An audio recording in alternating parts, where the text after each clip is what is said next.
जय हिंद बच्चों। आज का हमारा टॉपिक है न्यूमेरिकल इंटीग्रेशन। तो सबसे पहले समझ लेते हैं कि न्यूमेरिकल इंटीग्रेशन होता क्या है। मान लीजिए हमारे पास एक डेफिनेट इंटीग्रल है जिसका रेंज ऑफ इंटीग्रेशन है a to b fx dx। ये हमारे पास एक डेफिनेट इंटीग्रल है। यहाँ पर हम जब डेफिनेट इंटीग्रल की वैल्यू निकालना चाहते हैं तो मान लिया हमारे पास तीन कंडीशंस आती हैं हमारे सामने। पहली कंडीशन कि या तो ये y equal F x function जो है हमारा ये हमें पता नहीं है, ये एक्सप्लिसिट फॉर्म में या हमको y equal F x function question में नहीं दिया हुआ है, जिसके कारण हम इस इंटीग्रल को इंटीग्रेट करके डेफिनेट इंटीग्रल की वैल्यू नहीं निकाल पा रहे हैं। दूसरा कंडीशन कि y equal F x function हमें पता है लेकिन वो इतना कॉम्प्लिकेटेड है कि नॉन जो इंटीग्रेशन के रूल्स हैं डेफिनेट इंटीग्रल के, उसके जरिए हम इस फंक्शन को इंटीग्रेट नहीं कर पा रहे हैं with in the range limit range a to b।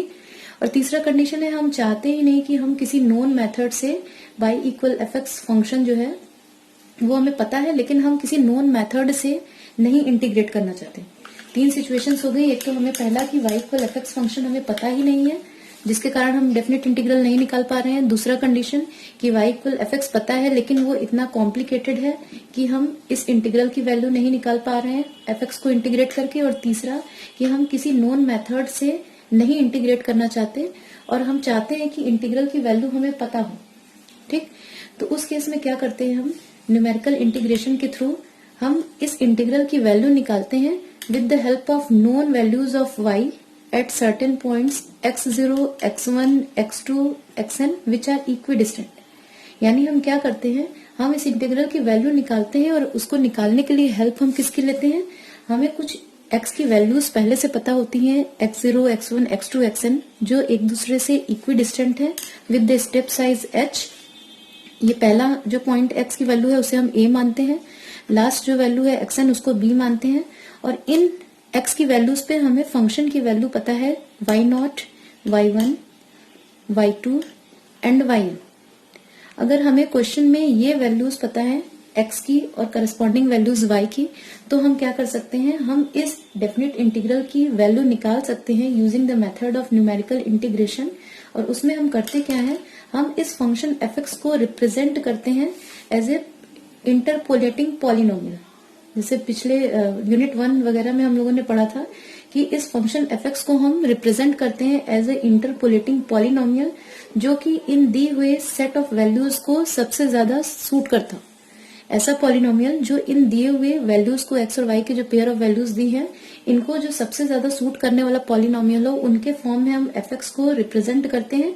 और क्योंकि पॉलिनोमियल फंक्शंस का इंटीग्रेशन करना आसान होता है तो जैसे ही f(x) को हम लोगों ने रिप्रेजेंट कर दिया एज ए पॉलिनोमियल, हम आसानी से उसे इंटीग्रेट कर सकते हैं with in the range of integration a to b और इस डेफिनेट इंटीग्रल की वैल्यू निकाल सकते हैं। तो वही मेथड जिसमें हम किसी डेफिनेट इंटीग्रल की वैल्यू निकालते हैं with the help of known values of y corresponding to the equidistant points x0, x1, x2, xn by representing the function f(x) as interpolating polynomial which best suits the given pair of values of x and y is called the numerical integration। यानी numerical integration वो process है जिसमें हम किसी definite integral की value निकालते हैं। कैसे, y की नोन वैल्यूज की हेल्प से जो कि कुछ equidistant point x0, x1, x2, xn पे हमें पता होती हैं, उसकी हेल्प से हम डेफिनेट इंटीग्रल की वैल्यू निकालते हैं।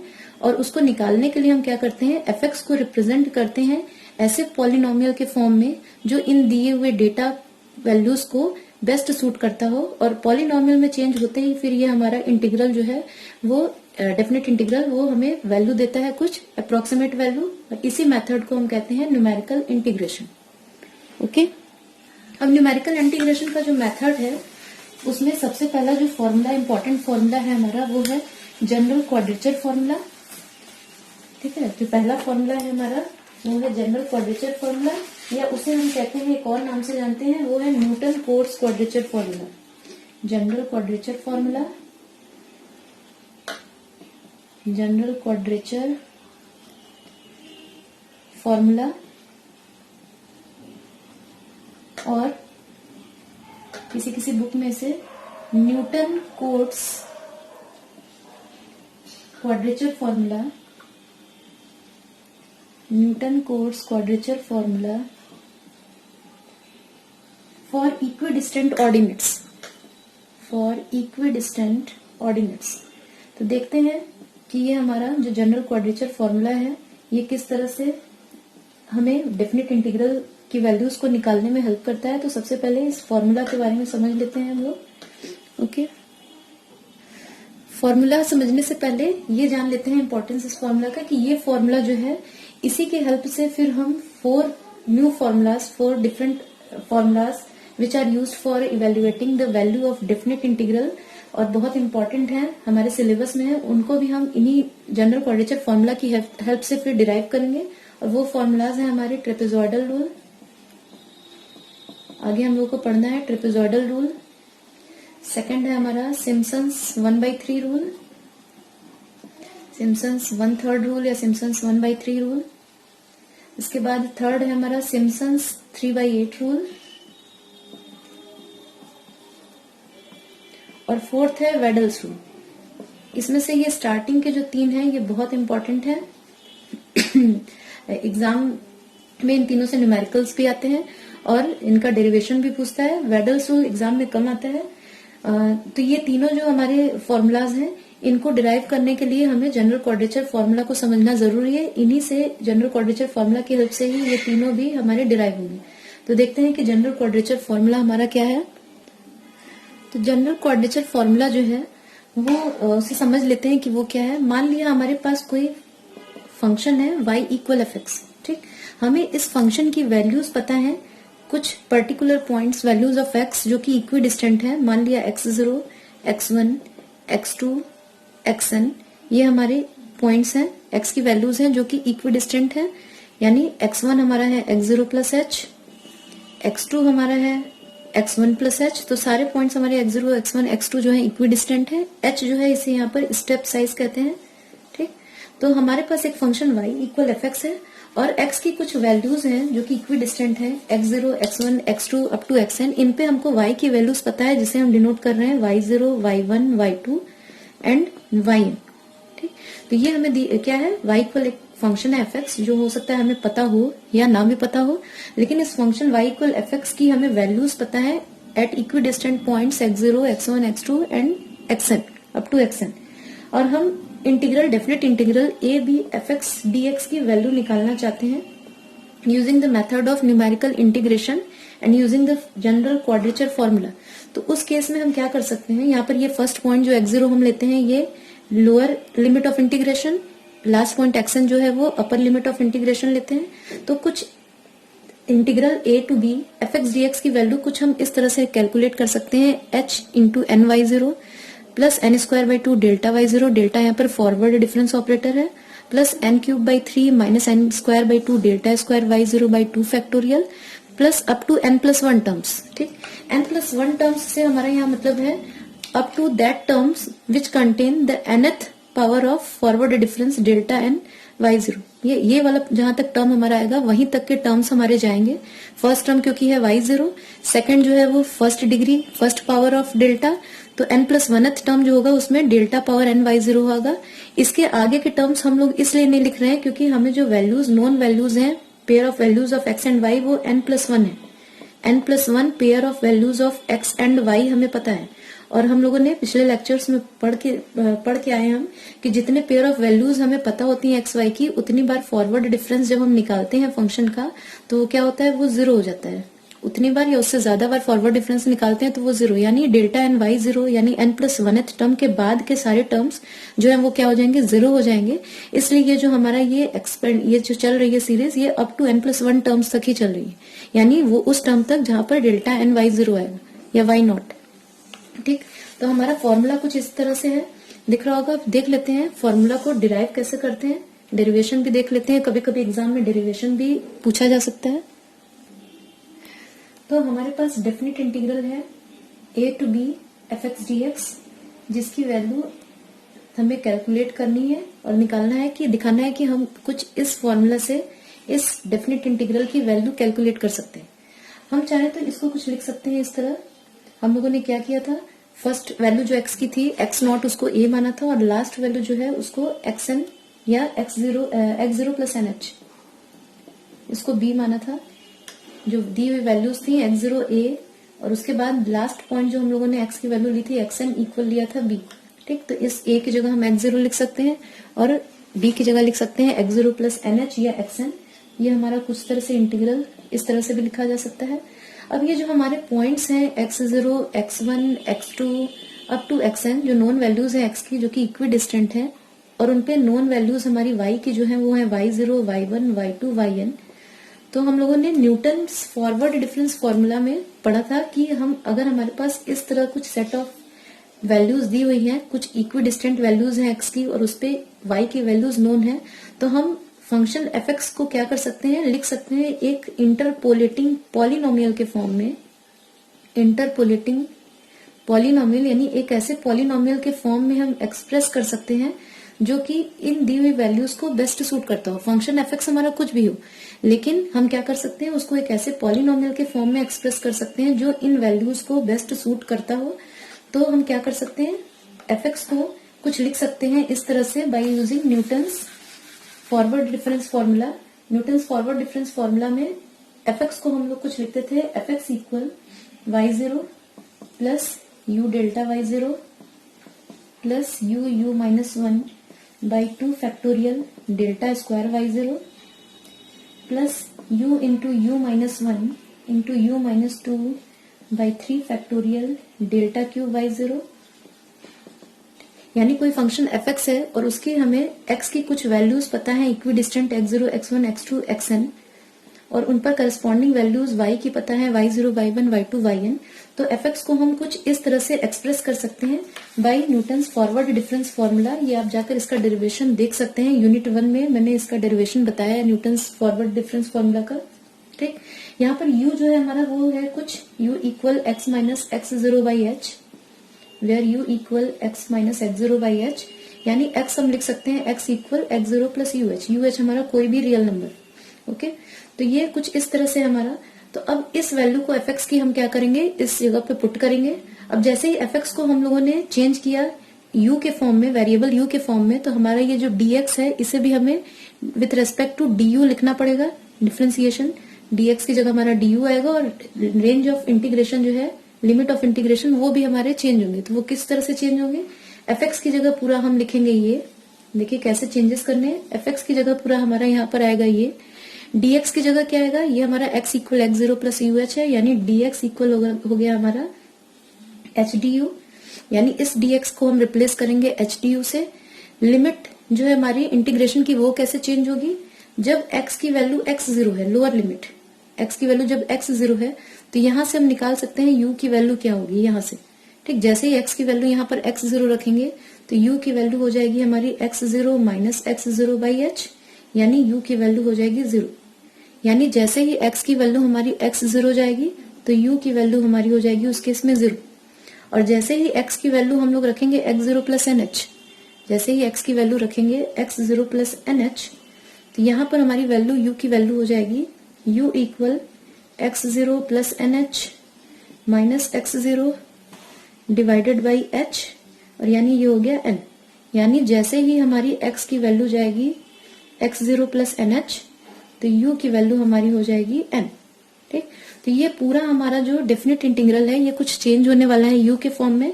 fx को हम रिप्लेस करेंगे इससे by using Newton Gregory forward interpolation formula.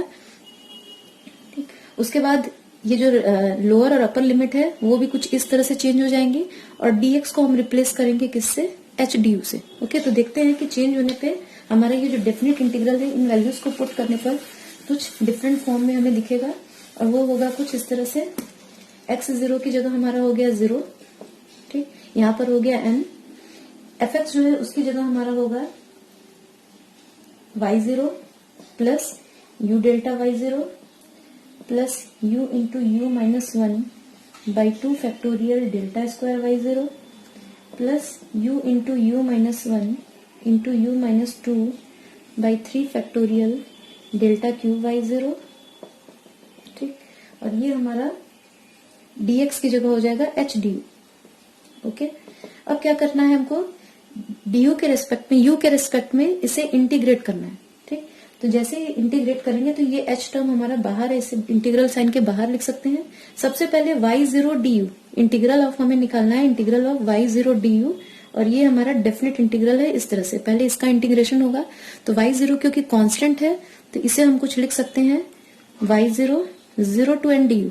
Integral करेंगे तो क्या वैल्यू आएगी y0 u 0 to n।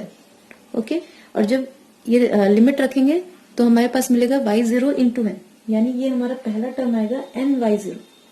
जब इस टर्म का इंटीग्रल हमने किया तो हमें मिला ny0। ठीक, प्रूफ में भी हमें दिख रहा है कि ny0 ही हमारे पास था जो फॉर्मूला था।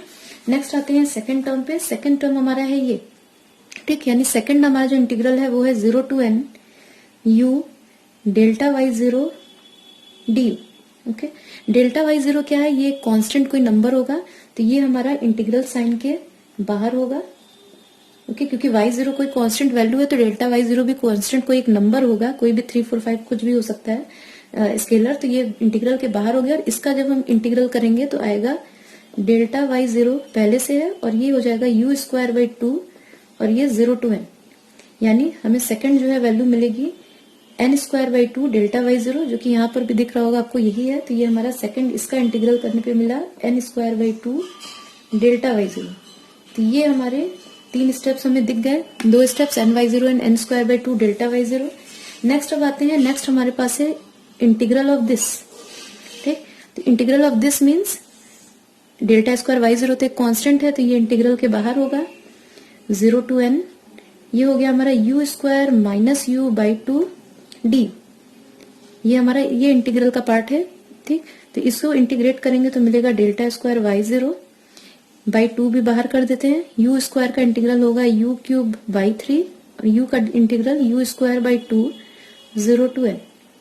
ठीक, तो ये जब इसे सॉल्व करेंगे हम लोग तो ये दिख रहा है थर्ड जो हमारा टर्म है फॉर्मूला में n³/3 माइनस n²/2 और डेल्टा स्क्वायर y0/2 फैक्टोरियल, ये हमारा टर्म पूरा यहाँ से ये मिल जाएगा हम लोग को। जैसे ही n की वैल्यू, यहाँ पर u की वैल्यू n रखेंगे और फिर 0 अपर एंड लोअर लिमिट, तो ये सॉल्व करने पे हमें थर्ड टर्म भी मिल जाता है, यानी plus n³/3 minus n²/2 delta square y0/2 factorial.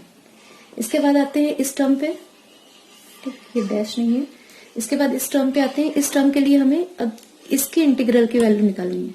Okay, इसको इंटीग्रेट करना है। तो इसको इंटीग्रेट करने के लिए क्या करेंगे हम, ये डेल्टा क्यूब y0 जो है ये तो हमारा कांस्टेंट होने की वजह से इंटीग्रल के बाहर होगा, यहाँ पे होगा 0 to n और अंदर हमारा होगा u into u minus 1 into u minus 2 du और ये बाई 3 फैक्टोरियल भी हम बाहर निकाल देते हैं। ओके, अब इसको सॉल्व करेंगे, जब इसको हम पूरा मल्टीप्लाई करेंगे और जब इंटीग्रेशन करेंगे तो हमारी जो ये वैल्यू है फोर्थ वाली वैल्यू ये भी हमें मिल जाएगी। ओके, क्योंकि इसको जब हम मल्टीप्लाई करेंगे तो कुछ हमारा इंटीग्रल के अंदर आएगा u into u² minus 3u plus 2।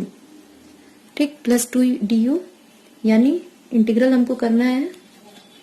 Next हमारा होगा इसको मल्टीप्लाई करने पे delta cube by 3 factorial 0 to n और ये u अंदर मल्टीप्लाई होगा तो u³ minus 3u² plus 2ut। ये पूरा इंटीग्रेट करेंगे हम तो आएगा u4/4, ये यहाँ पर n4/4 उसी की वजह से मिल रहा है। फिर माइनस 3u³/3, 3u³ का मतलब u³, तो ये n³ हमें उसी से मिल रहा है और ये आएगा 2u²/2 यानी u²। अगर इंटीग्रेट करते हैं हम तो देखते हैं यहाँ से हमें मिलेगा delta cube by 3 factorial u4/4 minus 3u³/3 plus 2u²/2। ठीक, अब ये वैल्यू जैसे ही n हम देंगे u की, 0 वैल्यू देने पे तो लोअर लिमिट देने पे पूरा 0 होगा और जैसे ही n वैल्यू देंगे तो ये हमारा टर्म पूरा ये वाला टर्म मिल जाएगा, यानी ये फोर्थ वाला जो टर्म है हमारा वो भी मिल गया। तो ये plus n⁴/4 minus n³ plus n² delta cube y0/3 factorial plus, और ये जाएगा हमारा किस टर्म तक, डेल्टा के किस पावर तक, डेल्टा n y0 तक जाएगा, क्योंकि हमें n+1 पेयर ऑफ वैल्यूज पता थी x और y की, और जितनी पेयर ऑफ वैल्यूज पता होती हैं उतनी बार फॉरवर्ड डिफरेंस निकालते हैं या उससे ज्यादा बार फंक्शन का, तो वो वैल्यू हमारी 0 हो जाती है। इसलिए ये अप टू n टर्म्स ही हमारा जाएगा, अप टू n टर्म्स। तो ये हमारा जनरल क्वाड्रेचर फॉर्मूला जो है वो प्रूव हो गया। अब इसी जनरल क्वाड्रेचर फॉर्मूला की हेल्प से क्या करेंगे हम, trapezoidal rule, Simpson's 1/3 rule and Simpson's 3/8 rule जो है उसका डेरिवेशन देखेंगे नेक्स्ट लेक्चर में।